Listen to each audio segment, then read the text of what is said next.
TAC work session. One and only item on the agenda is 140 West Road. Now you can take it away. Good afternoon.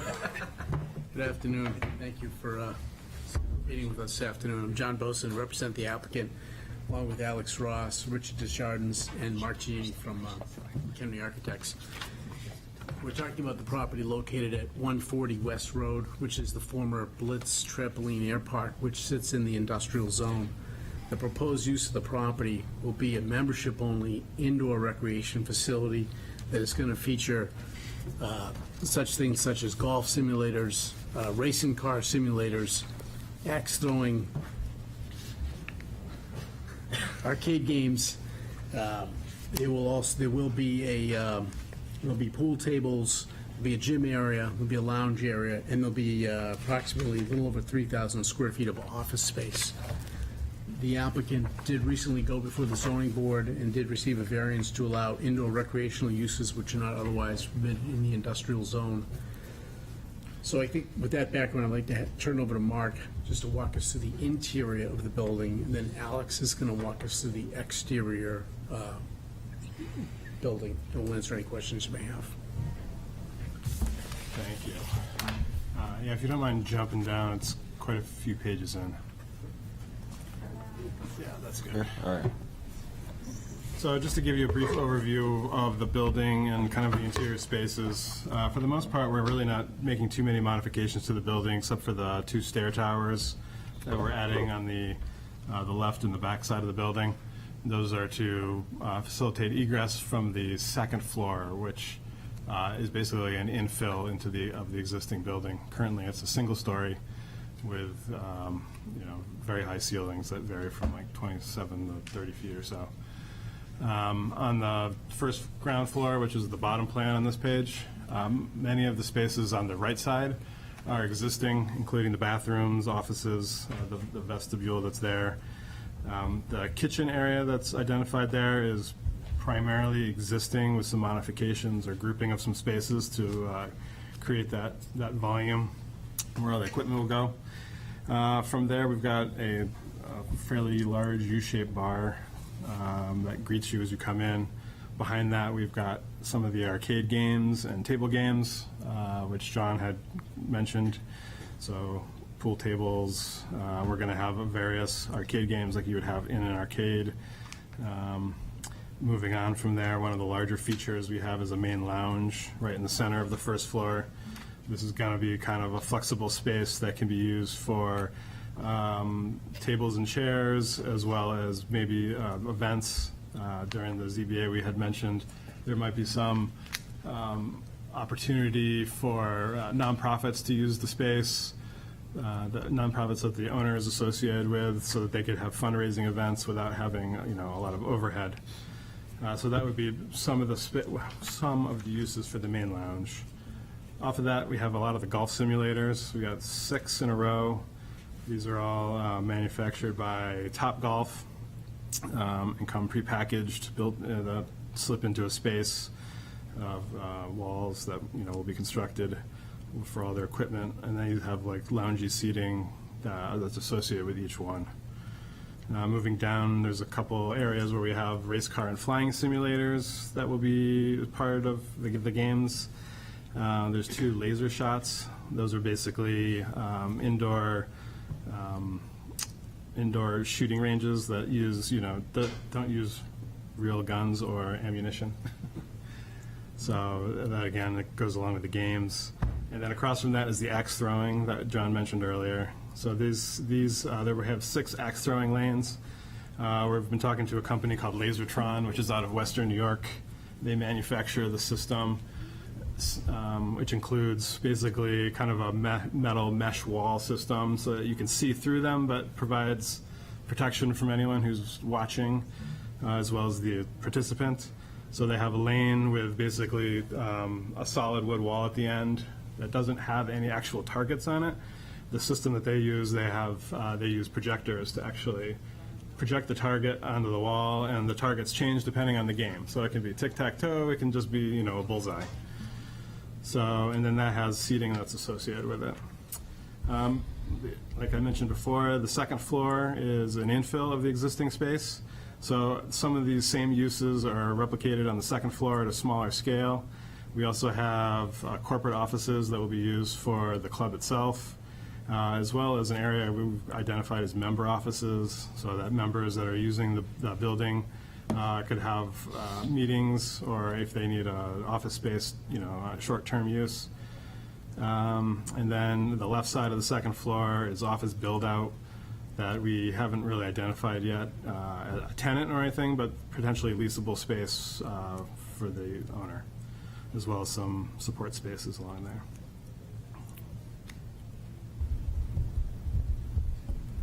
Over to you. Yeah, if we could flip to the site photos. Photos? Yeah.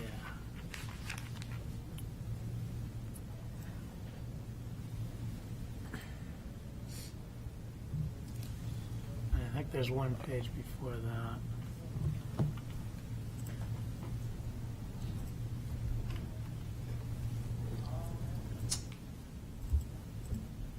Yeah, so I just wanted to talk about the site a little bit. I think everyone knows where this is, but we're in a bend in West Road, so we kind of have a 90-degree corner there. And we're located kind of diagonally behind Market Basket. So you can see that it's a fully developed site. It was built in the late 80s, and it's gone through some changes and renovations over the years, but it's really never gone through TAC, or what TAC is now. And let's flip to the next one if we can, Peter. So this is the front parking lot of the building, and the pavement's kind of in rough condition. And then if you go down there, so that's the left rear corner looking at the building. And what you can see here is the grade change. So behind the building is much lower than up in front, which is higher by West Road.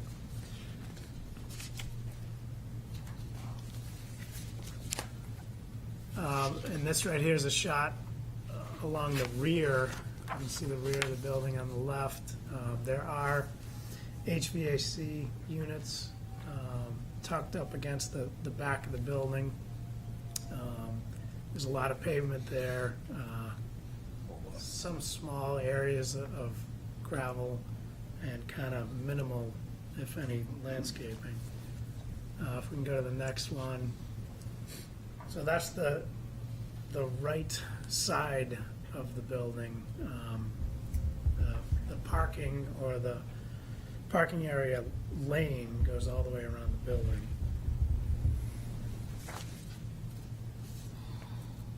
And that is the right side of the building.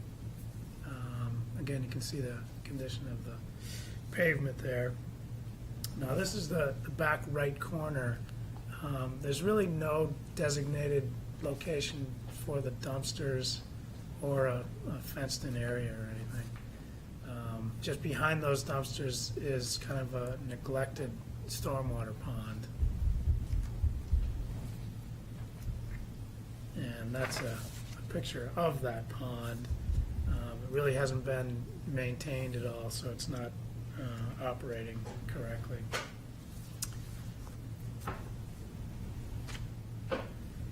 This last one is the front parking lot up against West Road, and it's kind of an odd design in that the asphalt goes into a ditch that then has catch basins that are all clogged up and not working correctly. So, lots of opportunities to improve things on this site. And then if we can go to the site plans, Peter.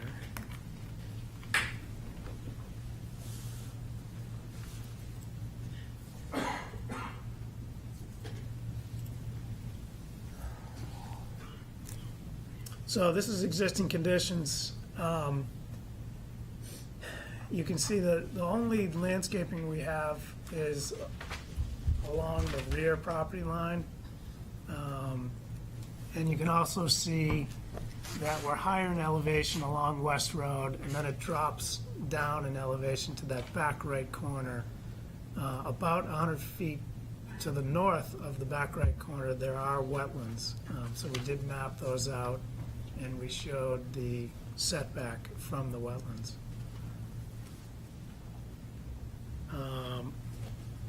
The existing parking, the spaces don't meet the regulations. The travel lanes don't meet the regulations. So we definitely want to improve on that. This sheet is the site plan. So what we've done is extended those travel lanes so we have the required width. We've placed more spaces at the rear of the property. We've removed the HVAC units because they're going to go up on the roof of the building. And one thing we've done here is we want to try to collect as much stormwater as we can. Currently, all the stormwater runs off a very large roof and parking lot. Sheet flows, gets concentrated, goes into catch basins, and speeds off to the wetlands. So we want to avoid that. What we're designing is some stormwater chambers under the front parking lot, and then we'll also be redoing the detention pond at the rear of the parcel. If we go to the next sheet, on the landscape plan. So currently there is landscaping along that rear property line, but there's really nothing along the right or along West Road. So we've come up with a design to add a lot of landscaping there to dress up this kind of barren site. And then the next sheet, Peter. So this is the utility plan. Currently, the building is served by 2 water lines, one for a sprinkler, one for domestic, and that is adequate for the proposed addition. So that will remain.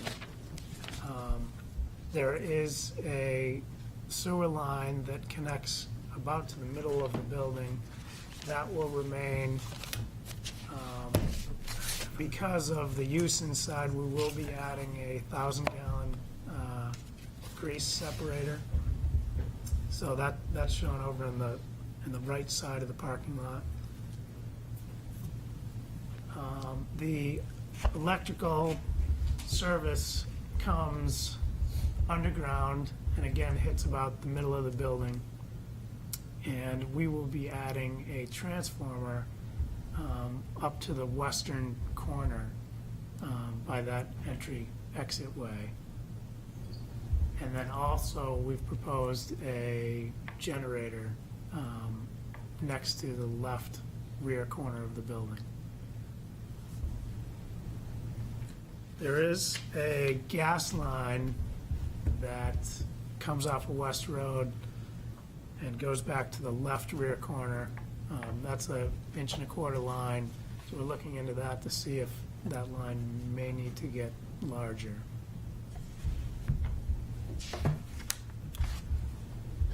And then, if we go to the parking plan, so we've numbered each space. We've shown the dimensions, the lane widths. We've added the handicap spaces. We've also added a fenced-in area, an enclosure for the dumpsters. So the parking actually makes sense now. And on the next sheet is the grading and drainage. And this is part of our stormwater design as well, but we've come up with some good positive slopes, so this parking lot will work well, and we'll grab as much runoff as we can, detain it before it's released to that back right corner. The next sheets are just details for elements on the site plan. So I think that about covers it.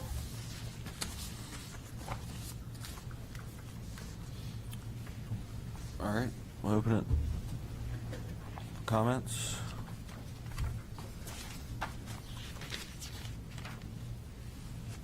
I'll start off with an easy one there, Alex. On the one-way road on the side here, there's no need for that do not enter sign that's shown there. On the right side? Yeah. Sure.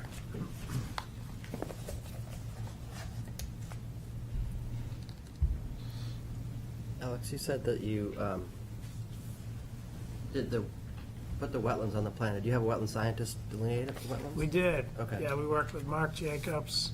He went out there, hung some flags, and we surveyed those. Okay. So that 100-foot buffer is from what he found. What's that? That 100-foot buffer in the back is from the wetlands he found further back. Yes. Okay. There's a couple of large storm drain lines that head out that way, and then Yeah. there's a wet area. Okay, thanks.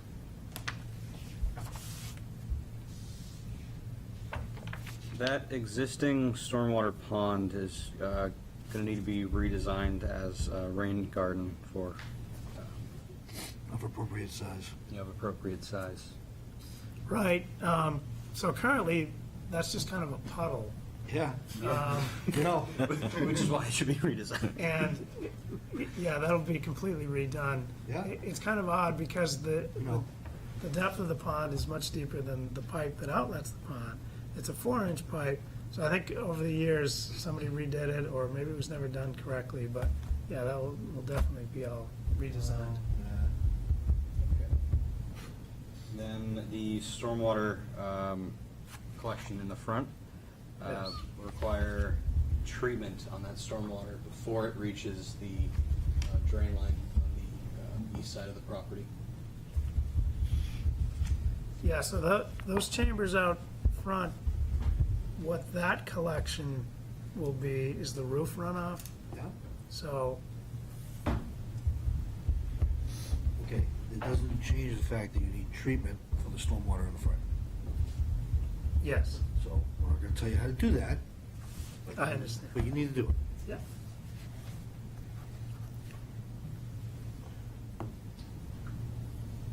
The grease trap you guys are showing, it needs to be two-chambered grease trap.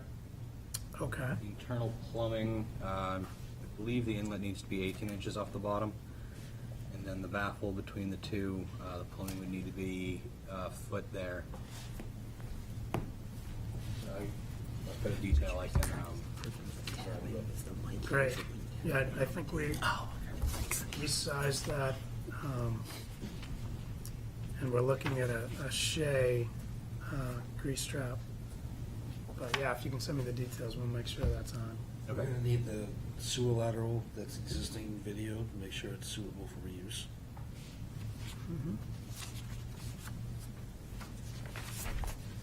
The city just spent gobs, and do need gobs, of money on West Road to rebuild it. We don't wanna see you excavate for conduit.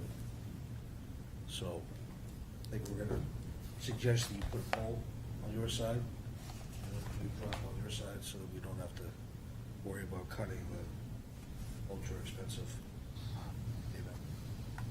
Sure. where the grease trap line comes into the existing sewer line, that should have a manhole. Okay.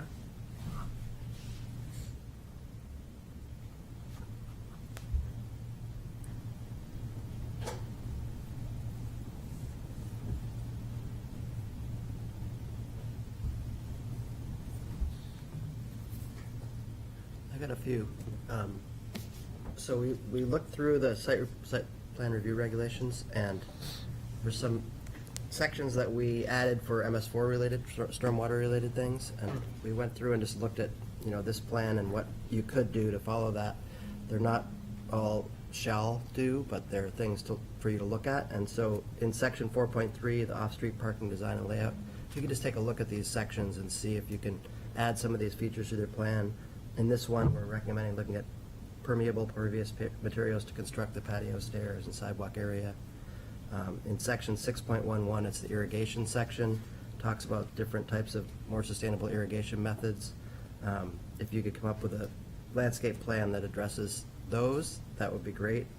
Again, they're not all shalls, but there's some beneficial designs that could help the site and help the city with MS4. Sure. And the last one is section 6.12.1, green roofs. And it talks about having a reflective solar index of at least 29 or greater and vegetated roofs. And so we recommend looking at that for a reflective roof design and for potential membranes you can use for that. And I don't know if you could do a green roof given the slopes, but if it's a possibility, take a look at those features. Yeah, I know that the owner is looking into solar panels. Great. And we're looking at the structure of the building. This is a pre-engineered building. Yeah. So usually there's really no extra load capacity to do a green roof, but we'll definitely They look can into beef them up. Yes, Know they someone you can. could talk to about that. Sure. Maybe it's not part of the. Engineered building. It's not part of the plan, but there is some conversation on our team about potentially finding room on site for a helicopter pad. Because it's not before you, I don't have anything to show you, but I just figured we're here in a work session, I'd like to take your temperature on Is that going to be near the axe throwing? it. Well, Kind of go hand in hand, right? I mean, I really just wanted to take your temperature on that concept. Helicopter pad like on the roof of the building? That's probably where we go. I like that. But it won't take the load of anything else? Helicopter, but not. So won't take a green roof. They keep it. Ultralight. Yeah. Hold the building up. I don't know what our ordinance says about helicopter. Don't we have a section in there about? We do have Helipads? something about Helipads? heliports. Yeah. Heliports, but a helipad. I guess we need to look at that, because that's a curveball. Yeah, I Yeah. understand. And I don't mean, just figured it, Yep. just because it's a discussion on our part, we want to be able to advise the applicant. We'll You take a know, look and there's- see what we, Yeah, I think it may require that. I know that Hillman at the hospital, had a lot, there's a lot of room, like, the wires in the area, and stuff. What are the parking requirements for it? I didn't see anything in the site plans about that. There. I think it's, I Oh, looked yeah, it What's up. the gross floor area? It was Wait, big, yes. they need more It's- parking? I don't No, I'm think just so. curious. It doesn't show what they are. No. Occupancy, right? Right, it's based on one per occupancy. 4 persons maximum occupancy, so I guess, So we That did, determine. our current occupancy count is 504 for the entire building. 36 of that is for the office space. So we figured it out as, if we broke out the office area separately, that's 3,400 square feet. So 10 stalls based on 350 square feet per foot, or per area. And then that leaves 468 occupants, so a quarter of those would be 117. You're providing 122? Is that correct? We have 122, so, well, it's actually 127 parking spots if you add up the two uses, Plus the helicopter. plus the What's the helicopter. helicopter? And then, I don't know, we looked at the shared parking mythology that's in the zoning as well, which would bring it down to like 119. Has an accessory use to permitted hospital use, it's a special exception. Okay, so it's not permitted industrial, heliport is not permitted in industrial zone? That's a port, though. Heliport, then helipad as an accessory use to a permitted hospital use is a special exception, but it's not a permitted hospital use, so that's all it says. Yeah. After a few acts. Can we put, yeah, clinic next to the axe throwing? urgent care? Yes. Is there room to move the generator so that it's not in front of the building? Can you move it onto the side? We did look at that regulation, and it wasn't clear, as we're on a curve in West Road, but is the interpretation that You have two fronts. You have front, we have yeah, that's two all fronts, front. so we have to be behind the building on the side or the front. That's what that regulation Two means. fronts. Right. You Yeah, should really landscape that area, and even if it stays there. Yeah, I'm sure we can find another location. Right, if it can just be over here, just so it's Right. behind this facade. Right. What's the width of the one-way going up the right side there? It shows 20.4, but Yeah, that's just an error to mention. I think we have that at 15 right now. truck turning temptation. Yeah, and we have room to expand that in that area.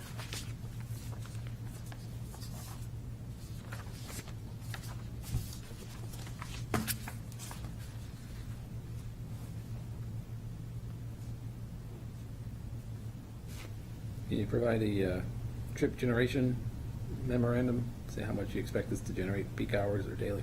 We're planning on that, yeah, so we will.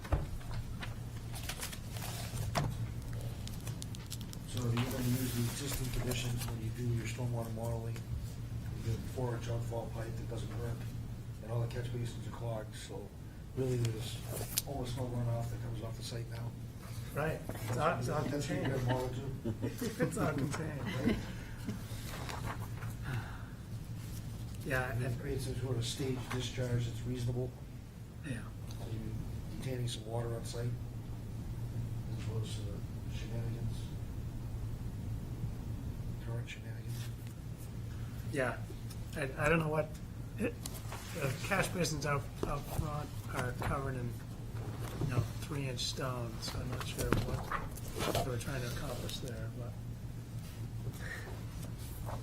I think you'll find, much like everything else in West Road, that everything was bizarro. These gigantic costs. More than those. It's the most bizarre thing I'd ever seen when I was out there. It's like, who built this? You're talking about in the road? West Road? Everything was bizarro. Yeah. Nothing was built correctly. And it came to me, it's like, I have full one. I am full of.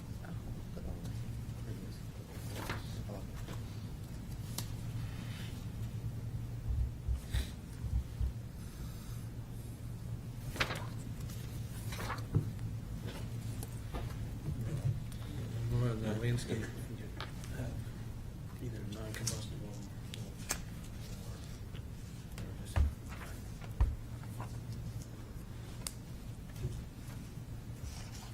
I had a question on landscape too. Is that, you're not gonna landscape that back corner? Is that just gonna be pavement? Where the What- generator is right now? I see that you're landscaping the front part, but, Yeah, I think that area would be grass or landscaping. okay. Yeah, that would not be Good, paved. yeah. I'd put something in the mulch pits too in the back right, even though it's not very visible. If you're gonna mulch that, isn't that mulch the brown? Yes. Non-combustible mulch. Or snowmobile parking or something?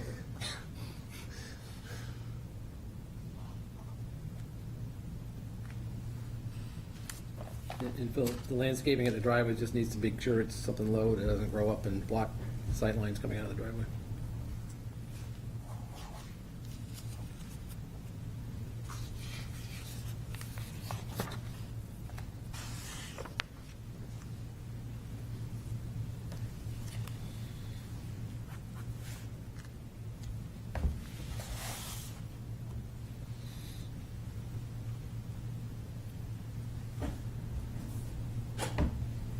Do y'all have any other questions? Okay. Yeah, Norm? Thank you. Are you gonna open? Soon. I think he's, I think he was looking at the fall, right? Because he'd ordered some. He'd like to. He'd like to. First project in Portsmouth. For the snowflies. That second floor right there. Yeah. For the snowflies. All right, is there a motion to adjourn? So moved. Thank you very much. All right, all in favor? We're adjourned.